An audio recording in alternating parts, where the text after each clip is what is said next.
కర్నూలు బెంగళూరు హైవేపై జరిగిన బస్సు ప్రమాదంలో 20 మందికి పైగా ప్రయాణికులు సజీవ దహనమయ్యారు. అసలు ఏసీ బస్సులో మంటలు తొందరగా వ్యాపించడానికి కారణాలేంటి? అసలు ఏసీ బస్సు పనితీరు ఏ విధంగా ఉంటుంది? బస్సు బాడీ ఎలా ఉంటుంది అనే పలు అంశాలపై ట్రావెల్స్ బస్సు నుండి మరింత సమాచారం మా ఖమ్మం ప్రతినిధి దేవేంద్ర అందిస్తారు. బెంగళూరు హైవే రోడ్డు మీద జరిగిన బస్సు ప్రమాదంలో చాలామంది దుర్మరణం పాలయ్యారు. అసలు ఏసీ బస్సులు ఏ విధంగా పనిచేస్తాయి, దాని ఫంక్షనింగ్ ఏ విధంగా ఉంటుంది, అసలు ఒక్కసారిగా యాక్సిడెంట్ జరిగిన వెంటనే బస్సులో మంటలు చెలరేగడానికి ప్రధాన కారణం ఏంటనేది కూడా అన్నీ కూడా మనం ఈరోజు మన దగ్గర సేమ్ అదే కంపెనీకి చెందిన వాల్వో బస్సు కూడా మనకుంది. నిన్న జరిగిన ఫైర్ యాక్సిడెంట్ జరిగిన బస్సు కూడా ఈ కావేరీ ట్రావెల్స్ చెందిన బస్సు, అది కూడా వాల్వో బస్సు. అంటే ఇది కూడా వాల్వో బస్సే. అంటే ఏ బస్ అయినా సరే ఫంక్షనింగ్ ఒకే విధంగా ఉంటుంది. ఒక్కసారిగా బస్సు చుట్టూ తిరిగి మనం ఒకసారిగా బస్సు బాడీ ఏ విధంగా ఉంటుందో ఒకసారి చూద్దాం. సో ఇది కూడా ఒక వాల్వో బస్సు. ఈ బస్సు కూడా ఖమ్మం, హైదరాబాద్, బెంగళూరు సర్వీసు చేస్తూ ఉంటుంది.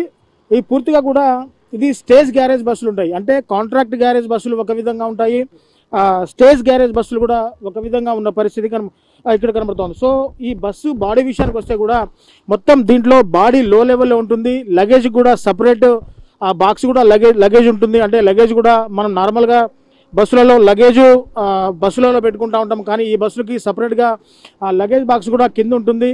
సో ఇది పూర్తిగా మల్టీ యాక్సిలర్ బస్సు. మల్టీ యాక్సిలర్ అంటే సాధారణంగా బస్సులకి 6 టైర్లు మాత్రమే ఉంటాయి, కానీ ఈ బస్సుకి 8 టైర్లు ఉంటాయి. అంటే దీన్ని మల్టీ యాక్సిలర్ అంటాము. అంటే 2 యాక్సిలర్స్ ఉంటాయి కాబట్టి మల్టీ యాక్సిలర్ అంటాము.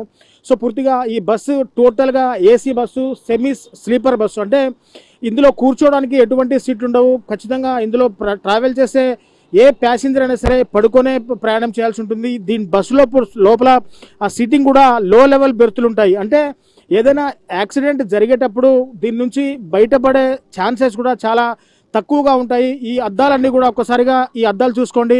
ఈ అద్దాలన్నీ కూడా గమ్ మెటల్తో కూడా అతికించుంటాయి. అంటే ఒక 2 మనుషులు కరెక్ట్గా కాలితో తంతే ఊడిపోయే విధంగానే ఈ అద్దాలు ఉంటాయి. అంటే పూర్తిగా వాల్వో కంపెనీ బస్సులు కూడా పూర్తిగా రోడ్డు మీద 80 నుంచి 100 కిలోమీటర్ల వేగంతో కూడా రోడ్డు మీద బస్సులు ప్రయాణిస్తూ ఉంటాయి.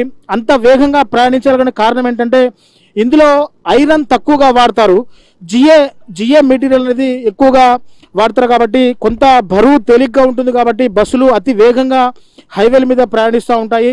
సో ఒక్కసారిగా టైర్లు చూసుకోవచ్చు. మల్టీ యాక్సిలర్ అంటే ఈ టైర్లు ఉంటాయి, 8 టైర్లు ఉంటాయి. నార్మల్గా మనం మనం ఆర్టీసీ బస్సులో ట్రావెల్ చేసే బస్సులు అన్నిటి కూడా 6 టైర్లు ఉంటాయి.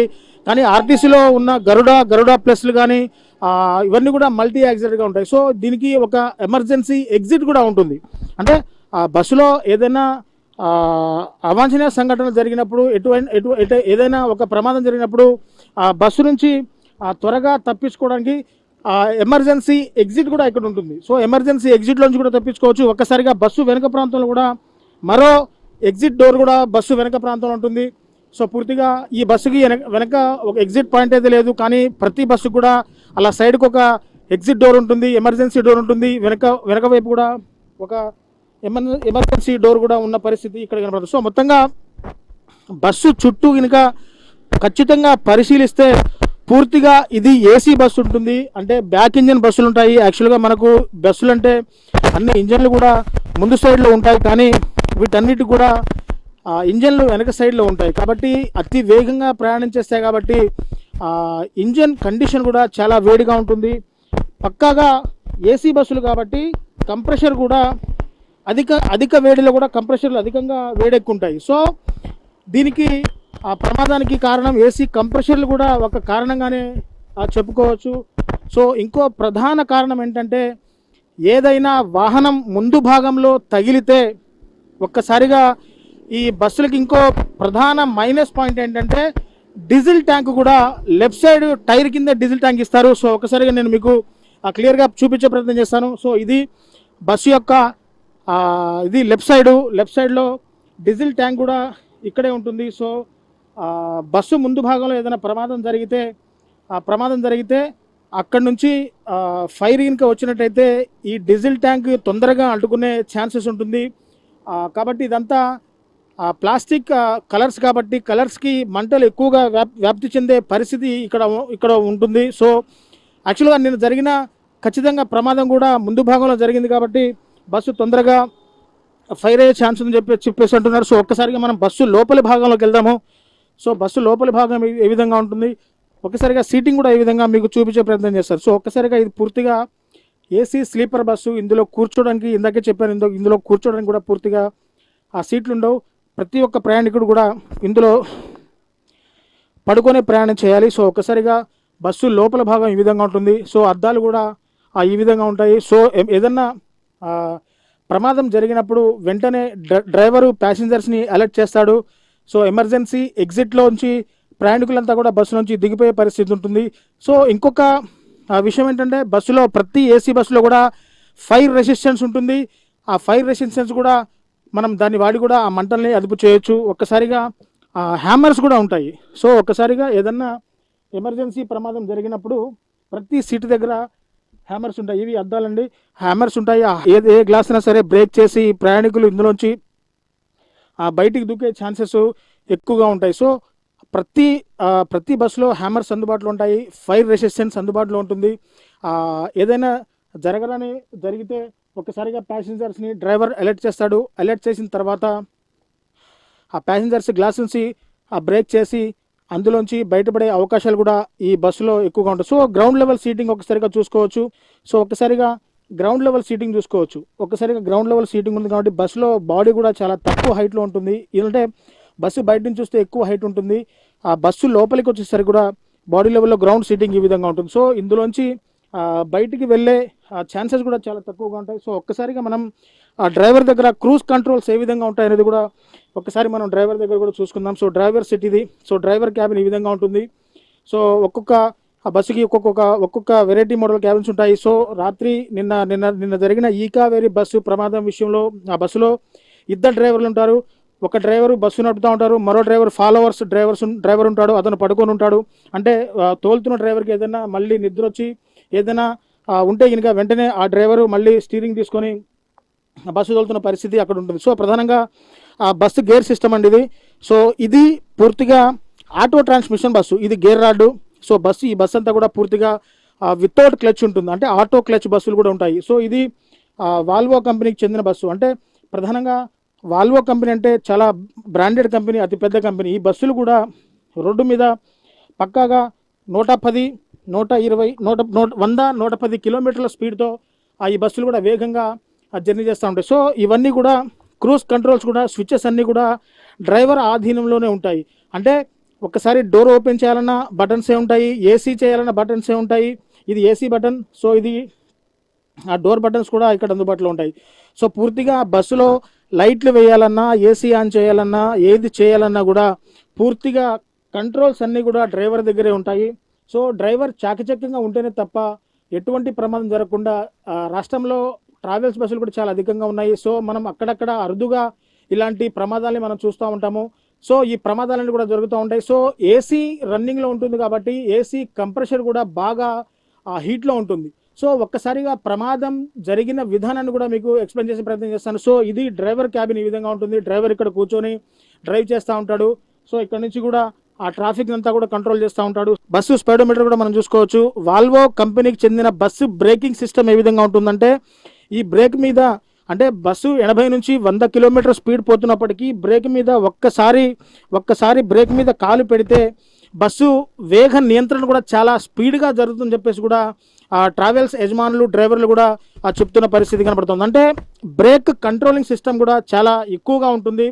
సో ఈ బస్సు ఫంక్షనింగ్ అనేది కూడా పూర్తిగా డ్రైవర్ చేతిలో ఉంటుంది. అంటే డ్రైవర్ చాకచక్యంగా బస్సు నడిపి ప్రయాణికుల్ని క్షేమంగా వారి గమ్యస్థానానికి చేర్చేలా ఉంటుంది. సో బస్సు లోపలి భాగం కూడా చూపించాను. అంటే ఏదన్నా ప్రమాదం జరిగినప్పుడు ఎందుకు బస్సులో అంత వేగంగా మంటలు వ్యాప్తి చెందుతాయంటే పూర్తిగా కూడా ఇది జిఏ మెటల్తో అమర్చబడి ఉంటుంది. సో బస్సు వేగంగా వెళ్ళడం కోసం కొంత ఐరన్ని తక్కువగా వాడతారు. ఏసీ కాబట్టి అప్పటి వరకు లోపల చల్లగా ఉంటుంది కాబట్టి ఏదైనా చిన్నగా ఫైర్ అయినా కానీ ఆ మంటలు ఎక్కువగా వ్యాప్తి చెందే అవకాశాలు కూడా ఇందులో చాలా ఎక్కువగా ఉంటాయి. సో ప్రతి ఒక్క సీట్కి హ్యామర్స్ ఉంటాయి. ఏదన్నా ఎమర్జెన్సీ పరిస్థితుల్లో ప్రయాణికులంతా కూడా హ్యామర్స్ నుంచి అద్దాలు బ్రేక్ చేసుకొని ఎమర్జెన్సీ డోర్ల నుంచి కూడా బయటికి వచ్చే పరిస్థితి కనబడుతుంది. అసలు ఒక్కసారిగా మీకు నిన్న జరిగిన బస్సు ప్రమాదం ఏ విధంగా జరిగిందో మీకు ఒక్కసారిగా మళ్ళొకసారి క్లియర్గా మీకు కళ్ళకు కట్టినట్టు ఎక్స్ప్లెయిన్ చేసే ప్రయత్నం చేస్తాను. సో నిన్న ఈ కావేరీ ట్రావెల్స్ చెందిన బస్సు ప్రమాదం జరగడానికి ప్రధాన కారణం ఏంటంటే ఆ రోడ్డు మీద ఒక్కసారిగా ఆ టూ వీలర్ని గుద్దడం ద్వారా ప్రమాదం జరిగింది. బస్సులో మంటలు వ్యాప్తి చెందని చెప్పేసి కూడా అంటున్నారు. సో ఒకవేళ మీకు క్లియర్గా ఎక్స్ప్లెయిన్ చేసే ప్రయత్నం చేస్తాను. ఇది బస్సు ఫ్రంట్ పోర్షను. అంటే ఈ బస్సు ఫ్రంట్ పోర్షన్లో ఎక్కడ కూడా బండి తగిలినట్టయితే కూడా చాలా డౌన్ స్పేస్ చాలా తక్కువగా ఉంటుంది. అంటే రోడ్డు మీద ప్రయాణం చేసేటప్పుడు రోడ్డు లెవెల్స్ అనేవి కూడా ఈ హైట్లో రోడ్డు మీద చాలా తక్కువగా ఉంటుంది. అంటే ఇప్పుడు మట్టి రోడ్లో ఉన్నాం కాబట్టి కొంచెం ఈ హైట్ ఉంది. మట్టి రోడ్లో డామర్ రోడ్డు మీద ప్రయాణం చేసేటప్పుడు ఈ హైట్ కూడా చాలా తక్కువగా ఉంటుంది. అంటే ఏదైనా ఒక వెహికల్ ప్రమాదం జరిగినప్పుడు యాక్చువల్గా నిన్న జరిగిన సంఘటన అది టూ వీలర్ను గుద్దుకుంది అని చెప్పేసి కూడా క్లియర్గా చెప్తున్న పరిస్థితుల్లో టూ వీలర్ గుద్దుకున్న తర్వాత ఆ టూ వీలర్ కూడా దాదాపు 300 నుంచి 400 మీటర్ల వరకు కూడా రాసుకొని పోతుంది. సో అక్కడి నుంచి కూడా టూ వీలర్లో రాసుకొని పోవడం వల్ల కూడా ఫైర్ జనరేట్ అయింది. అంటే మనం సైడ్ స్టాండ్ వేసి రోడ్డు మీద సైడ్ స్టాండ్తో వెళ్తున్నప్పుడు కూడా కొంత నిప్పు రవ్వలు కూడా ఏర్పడుతూ ఉంటాయి. సో అలాంటి నిప్పు రవ్వలు ఒకసారి ఏర్పడ్డాయి. ఆ నిప్పు రవ్వలు ఏర్పడి ఇంకో మైనస్ డిసడ్వాంటేజ్ ఏంటంటే డీజిల్ ట్యాంక్ కూడా ఇక్కడే ఉంటుంది. అంటే బంపర్ భాగం ఇక్కడ ఉంటుంది, డీజిల్ ట్యాంక్ ఇక్కడ ఉంటుంది. సో ఖచ్చితంగా ఆ పెట్రోల్ ట్యాంక్ నుంచి లీక్ అయి ఆ బండిని దాదాపు ఒక 400-500 మీటర్లు ఈడ్చుకొని పోయింది కాబట్టి అక్కడ నుంచి నిప్పు రవ్వలు వచ్చాయి. సో బండి పూర్తిగా పెట్రోల్తో నిండి ఉంది. బస్సులో కూడా దాదాపు అంటే ఇలాంటి లాంగ్ ట్రావెల్స్ బస్సులో కూడా దాదాపు 400 నుంచి 500 లీటర్ల డీజిల్ ఈ ట్యాంక్ స్టోరేజ్ ఉంటుంది. సో ఒక్కసారిగా ఆ పెట్రోల్ ట్యాంక్ నుంచి బండి నుంచి వచ్చిన నిప్పు రవ్వలు పెట్రోల్ ట్యాంక్తో ఒక్కసారిగా ఫైర్ అయ్యి ఆ డీజిల్లో కూడా ఫైర్ అవ్వడంతో మంటలు అత్యధికంగా అంటే వేగంగా వ్యాప్తి చెంది బస్ అంతా కూడా కాలిపోయిన ప్రమాదం ఆ బస్ అంతా కూడా మంటలు వ్యాపించి ప్రయాణికులంతా కూడా సజీవ దహనం ఏ విధంగా చూసింది. సో ఇలాంటి సంఘటనలు చాలా అరుదుగా జరుగుతుంటాయి. ప్రైవేట్ ట్రావెల్స్లో పూర్తిగా డ్రైవర్సు చాలా శిక్షణ పొందిన డ్రైవర్స్ ఉంటారు. వాళ్ళు దాదాపు 15 నుంచి 20-23 గంటల వరకు కూడా నాన్ స్టాప్గా బస్సులు తోలగలిగే అనుభవకులైన డ్రైవర్స్ ఉంటారు. కానీ నిన్న జరిగిన ఈ కావేరీ బస్సు ప్రమాదంలో మాత్రం కేవలం డ్రైవర్స్ నిర్లక్ష్యం వల్లనే ఖచ్చితంగా ఇది జరిగిందని చెప్పేసి కూడా అంటున్నారు. సో డ్రైవర్ నిర్లక్ష్యం ఏ విధంగా ఉంటుందో కూడా ఒకసారిగా మీకు చెప్తాను. ఒక డ్రైవర్ క్యాబిన్ కూడా మళ్ళీ ఒకసారి చూసుకోవచ్చు. ఒక డ్రైవర్ పడుకొని ఉంటాడు, మరో డ్రైవర్తో బస్సు నడుపుతూ ఉంటాడు. అంటే బస్సు నడుపుతున్న డ్రైవరు ఏదైనా ప్రమాదాన్ని పసిగట్టి వెంటనే ప్యాసింజర్స్ని అలర్ట్ చేయాలి. కానీ నిన్న జరిగిన ప్రమాదంలో ప్యాసింజర్ని అలర్ట్ చేయలేదు. అందరూ కూడా మంచి తెల్లవారుజామున సమయం కావడంతో అందరూ కూడా మంచి గాఢ నిద్రలో ఉన్నారు కాబట్టి డ్రైవర్ వాళ్ళని అలర్ట్ చేయడంలో పూర్తిగా విఫలమయ్యారు. ప్రయాణికులు కూడా కొంతమంది ఎవరైతే మేల్కొనున్న ప్రయాణికులు ఉన్నారో వాళ్ళు మాత్రం ఒక 12 మంది బస్సులోంచి బయటకు దూకి వారి ప్రాణాలు కాపాడుకోగలిగారు. మిగతా ప్రయాణికులంతా కూడా బస్సులోనే సజీవితమైన పరిస్థితి అక్కడ చూసుకోవచ్చు. చాలా బాధాకరమైన విషయాలు కూడా ఇవన్నీ చాలా బాధతో కూడిన విషయాలని జరుగుతుంటాయి. సో ఏసీ బస్సులో ఫంక్షనింగ్ కూడా ఈ విధంగా ఉంటుంది. సో బస్సులలో జిఏ మెటీరియల్ ఎక్కువగా వాడతారు, ఐరన్ తక్కువగా వాడతారు కాబట్టి క్రూజ్ కంట్రోల్స్ మొత్తం డ్రైవర్ దగ్గర ఉంటాయి. బస్సు బండిని కొట్టిన వెంటనే సో ఇది డోర్ అండి. సో డోర్ ఈ విధంగా డ్రైవర్ బటన్ క్లోజ్ చేసినప్పుడు డోర్ ఈ విధంగా క్లోజ్ అవుతుంది. ఒక్కసారిగా డ్రైవర్ బటన్ని ఆన్ చేస్తే ఈ విధంగా ఓపెన్ అవుతుంది. సో ఒక్కసారిగా టూ వీలర్ని గుద్దిన వెంటనే ఇక్కడ డోర్ కేబుల్ కూడా పూర్తిగా కట్ అవుతుంది. సో డోర్ కేబుల్ కట్ అవ్వడం, ఆ బండిని దాదాపు 500 మీటర్ల వరకు బస్సు ఈడ్చుకొని పోవడం, అందులోంచి కూడా మంటలు వ్యాపించడం, ఆ డీజిల్ ట్యాంక్ కూడా టైర్ దగ్గరే ఉండడం, ఇవన్నీ కూడా ప్రమాదానికి ప్రధాన కారణాలని చెప్పేసి కూడా తెలుస్తున్న పరిస్థితి కనబడుతుంది. సో ఇది ఏసీ బస్సు ఫంక్షనింగ్ సిస్టమ్ ఈ విధంగా ఉంటుంది. సో ఏసీ బస్సులో ప్రయాణం ఎంత లగ్జరీగా ఉంటుందో ప్రమాదాలు కూడా అంతే విధంగా ఉంటాయని చెప్పేసి కూడా ఇటు ప్రయాణికులు చెప్తున్న పరిస్థితి కనబడుతుంది. సో ఇది ఇక్కడ నుంచి తాజా సమాచారం. కెమెరా పర్సన్ రేప్రసాద్తో reporter Devender, mega nine TV, Khammam.